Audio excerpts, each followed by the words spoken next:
इस वीडियो में मैं आपको बताऊंगा कि किसी भी फ्रेम पे आप साउंड इफ़ेक्ट कैसे ऐड कर सकते हैं। तो ये जो टॉप राइट में नीचे आपको एक साउंड का बटन दिख रहा है, इसको दबाने से आपको डिफरेंट साउंड इफ़ेक्ट्स दिखेंगे। उनके नाम भी दिए हुए हैं और आप उनको वहीं पे प्ले भी कर सकते हैं। तो आप ऐसे प्ले करके चेक कर सकते हैं कि कौन सा साउंड आपको अच्छा लग रहा है उस पर्टिकुलर फ्रेम के लिए। आपने चेक कर लिया और एक कोई सा भी आपने साउंड सेलेक्ट कर लिया कि मेरे को ये वाला साउंड इफ़ेक्ट उस फ्रेम पे चाहिए, उसको आप ऐड दबा दो। ऐड दबाते ही वो साउंड वाला बटन गायब हो जाएगा। यहाँ पे दो आइकन आएंगे, प्ले एंड रिमूव वाला। अब मैंने इसको फ्रेम को सेव कर लिया। अब मुझे मान लीजिए फिर से उसी फ्रेम पे, पिछले फ्रेम पे मैं गया और मुझे यहाँ पे चेक करना है कि इस पे कौन सा साउंड था।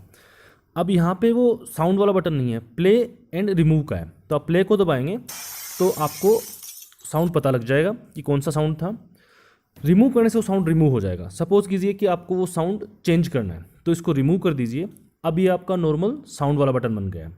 फिर से इसको दबा दीजिए और फिर से कोई दूसरा साउंड सेलेक्ट कर लीजिए।